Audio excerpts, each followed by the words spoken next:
This is all part of the Project Fear thinking, isn't it? Is that yes, we have an opportunity here to revision how we would like to do things. Or if you stay with the same mindset as we've currently got, you've got to go like for like, haven't you? But without the EU, so that makes people think, okay, we've got to import horrible chicken from Vietnam or whatever. I mean, no disrespect. When I say horrible, I just mean different farming standards. Yeah, but horrible. Yeah. And that's what people are worried about, understandably. But this is an opportunity which I guess they're overwhelmed in the UK, it seems from here, with all the fear-based stuff. And what was really interesting for me the other day is for someone to describe it as a possible Y2K scenario. Because you remember when in the run-up to Y2K, people thought planes were going to fall out of the sky and every computer on the planet was going to stop and we'd be left with some sort of Will Smith film where there would only be a few people left and all the computers would be broken. And it came and went and nothing happened. And that is a possible Brexit scenario too, isn't it?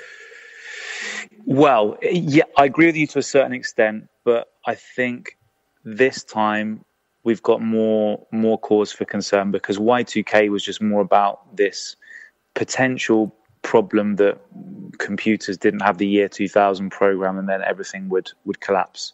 And there was a lot of fear-mongering. Of fear-mongering. Yeah, a lot of fear-mongering. And in the end, it was fine.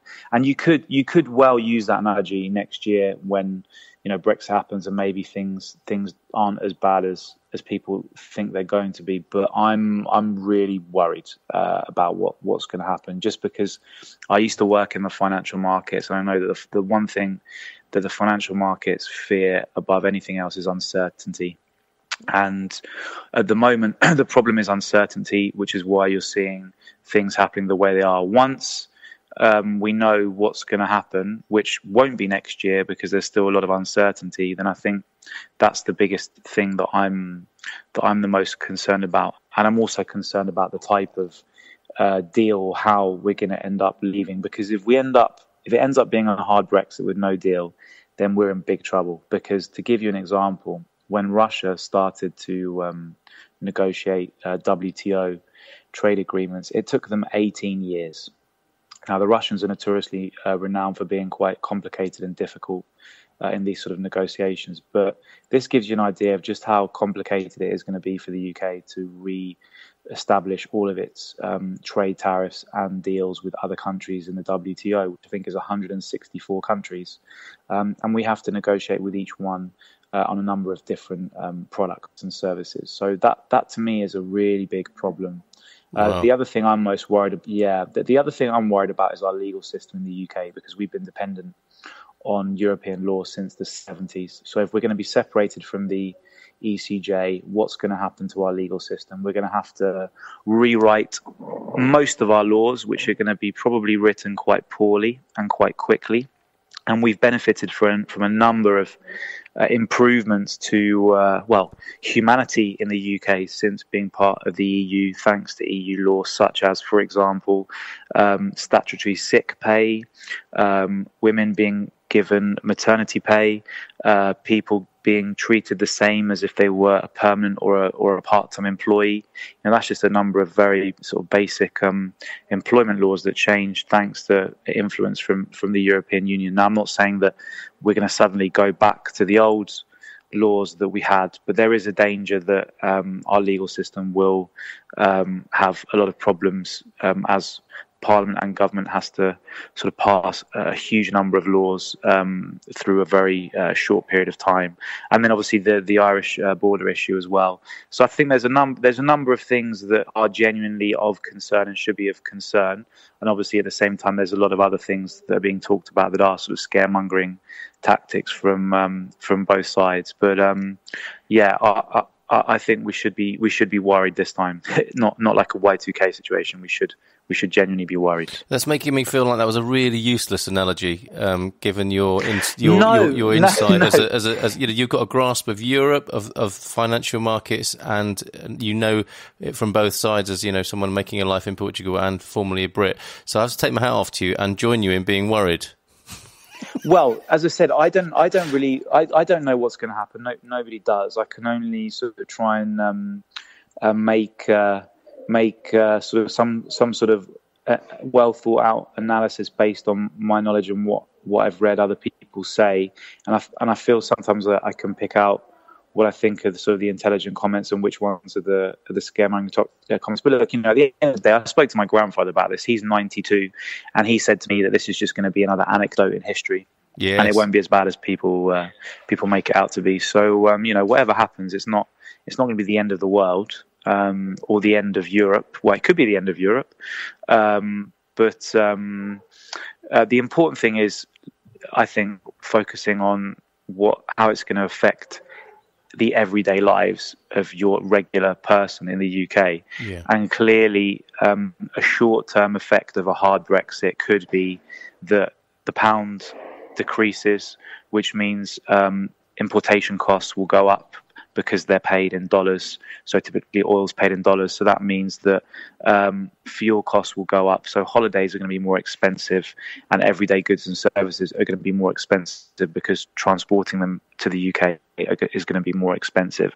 So clearly life will become more expensive and unemployment will go up, and that will put a lot of pressure on everyday households' income and future job security. And that is undebatable that will happen in the short to medium term if we get a hard Brexit, and that's something we should be concerned about. And it's something I feel very angry about that wasn't properly debated transparently before people had the opportunity to vote yes or no. And we have a divided country.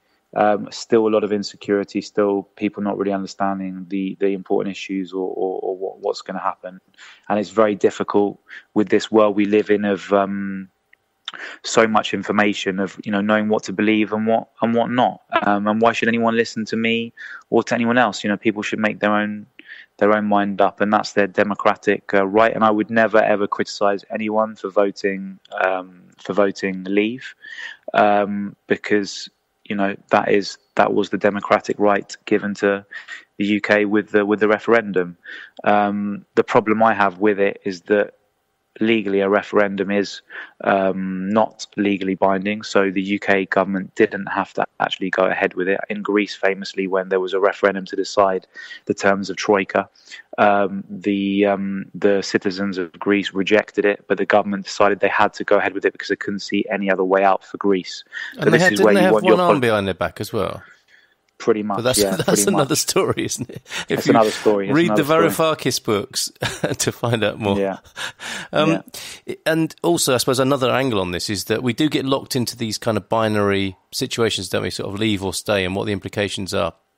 Another thing here might be, victim or not victor, but whether you choose to be a victim of these things, and there's an inevitability about the economic situation that's created by these that you have to be in, like a fish in water. But there's also the side of it where you can do something, seeing that this might be coming, about your own fate, right, and your family's own fate. And I guess that brings us full circle back to considering Portugal as an option at the moment. Yeah, I think we have to be realistic. I think for most families in the UK, the option of just sort of moving abroad isn't achievable. It really isn't. It's very, very difficult. I'm not saying it's impossible to do it.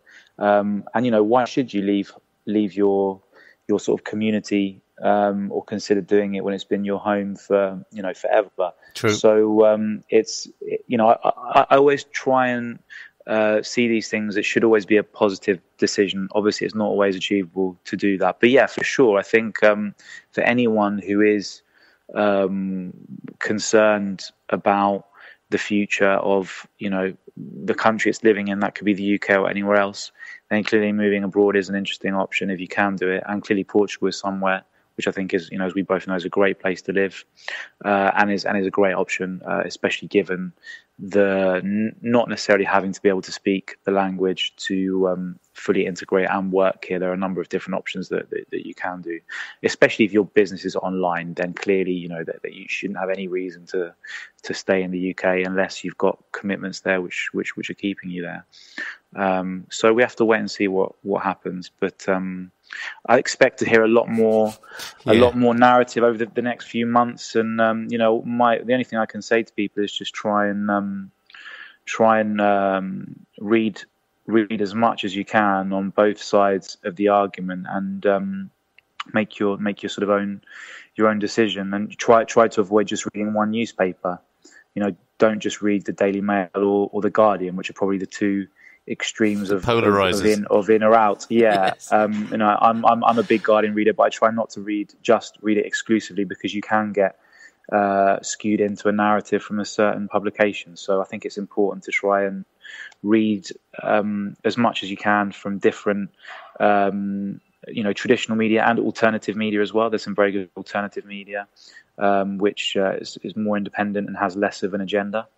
And also, talk to or read information from different industries as well, because I think that's the biggest the thing that the thing that people in the UK should be most concerned about is, especially those working at the moment, is my company going to be affected by Brexit? Is my sector going to be affected by Brexit?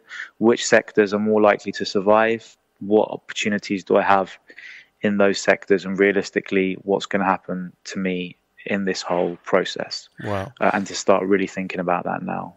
And that's a pragmatic thing that everyone can do, and take the future into their own hands, and try not to be as affected by what's happening. Michael Heron, erudite as ever. I was trying to sort of steer you into a few sound bites, but clearly this discussion cannot be contained into sound bites now, can it?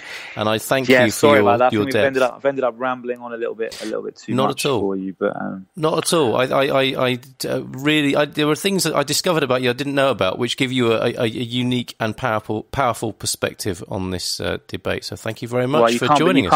You can't believe everything I say, so you need to be careful.